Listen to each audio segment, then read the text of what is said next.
ओम नमो भगवते वासुदेवाय नमः। श्री हरि भगवान विष्णु जी की कृपा सदैव आपके और आपके परिवार पे बनी रहे। आज की इस वीडियो में आप आमल की एकादशी या रंगभरी एकादशी व्रत की कथा को सुनेंगे। यह दोनों नाम इसी एकादशी व्रत की है।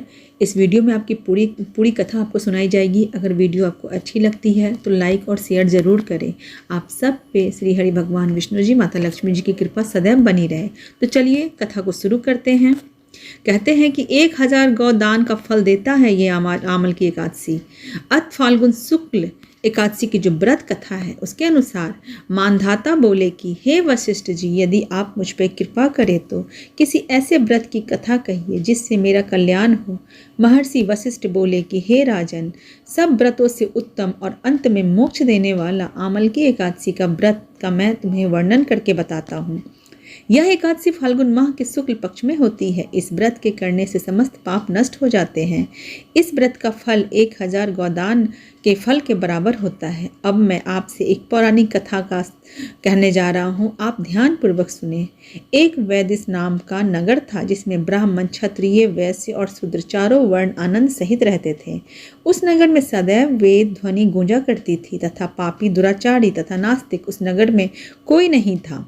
उस नगर में चैत्रथ नाम का एक चंद्रवंशी राजा राज्य करता था। वह अत्यंत विद्वान और धर्मी था। उस नगर में कोई भी व्यक्ति दरिद्र और कंजूस नहीं था। सभी नगरवासी विष्णु भक्त थे।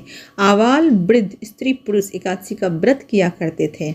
एक समय फाल्गुन मास के शुक्ल पक्ष की आमल की एकादशी आई। उस दिन राजा, प्रजा तथा बाल वृद्ध सब ने हर्षपूर्वक व्रत किया। राजा अपनी प्रजा के साथ मंदिर में जाकर पूर्ण कुंभ स्थापित करके धूप, दीप, नैवेद्य, पंचरत्न आदि से धात्री यानी आमले के का पूजन करने लगा और इस प्रकार स्तुति करने लगा। हे धात्री, तुम ब्रह्मा स्वरूप हो। तुम ब्रह्मा जी द्वारा उत्पन्न हुए हो और समस्त पापों का नाश करने वाले हो। तुमको मेरा नमस्कार है। अब तुम मेरा अर्घ्य स्वीकार करो। तुम श्री रामचंद्र जी द्वारा सम्मानित हो। मैं आपकी प्रार्थना करता हूँ, अतः आप मेरे समस्त पापों को नाश करो। उस मंदिर में सब ने रात्रि को जागरण किया। रात के समय वहाँ एक बहेलिया आया जो अत्यंत पापी और दुराचारी था। वह अपने कुटुंब का पालन जीव हत्या करके किया करता था।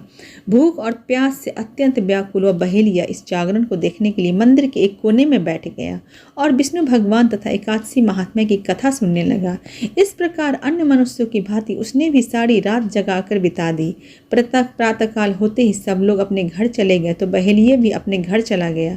घर जाकर उसने भोजन किया। कुछ समय बीतने के पश्चात उस बहेलिया की मृत्यु हो गई।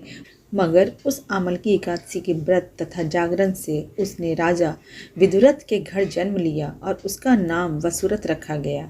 युवा होने पर वह चतुरंगिनी सेना के सहित तथा धन धान्य से युक्त होकर 10,000 ग्रामों का पालन करने लगा।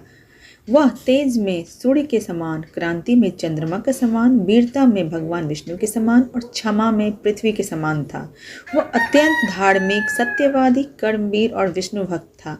वह प्रजा के समान भाव से पालन करता था। दान देना उसका नित्य कर्तव्य था। एक दिन राजा शिकार खेलने के लिए गया। देवयुग से वह मार्ग भूल गया और दिशा ज्ञान न रहने के कारण उसी वन में एक वृक्ष के नीचे सो गया। थोड़ी देर बाद पहाड़ी मलेच्छ वहां पर आ गए और राजा को अकेला देखकर मारो मारो शब्द करते हुए राजा की ओर दौड़े। मलेच्छ कहने लगे कि इसी दुष्ट राजा ने हमारे माता पिता और पुत्र पौत्र आदि अनेक संबंधियों को मारा है तथा देश से निकाल दिया है, अतः इसको अवश्य मारना चाहिए। ऐसा कहकर वे मलेच्छ उस राजा को मारने दौड़े और अनेक प्रकार के अस्त्र शस्त्र उसके ऊपर फेंके। वे सब अस्त्र शस्त्र राजा के शरीर पर गिरते ही नष्ट हो जाते और उनका वार पुष्प के समान प्रतीत होता। अब वह मलेच्छों के अस्त्र शस्त्र उल्टा उन्हीं पर प्रहार करने लगे जिससे वे मूर्छित होकर गिरने लगे। उसी समय राजा के शरीर से एक दिव्य स्त्री उत्पन्न हुई। वह स्त्री अत्यंत सुंदर होते हुए भी उसकी भुकुटी टेढ़ी थी।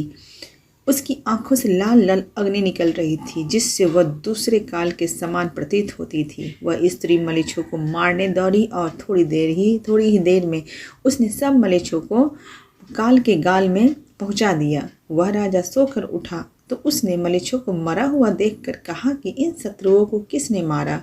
इस वन में मेरा कौन हितैषी रहता है?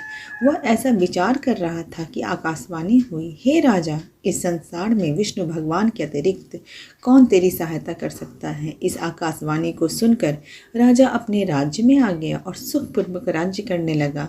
महर्षि वशिष्ठ बोले, हे राजन, यह आमल की एकादशी के व्रत का प्रभाव है। जो मनुष्य इस आमल की एकादशी का व्रत करते हैं वो प्रत्येक कार्य में सफल होते हैं और अंत में विष्णु लोक को जाते हैं। तो इस तरह यह व्रत की कथा सुनने मात्र से भगवान विष्णु जी की कृपा सदैव सब पे बनी रहती है।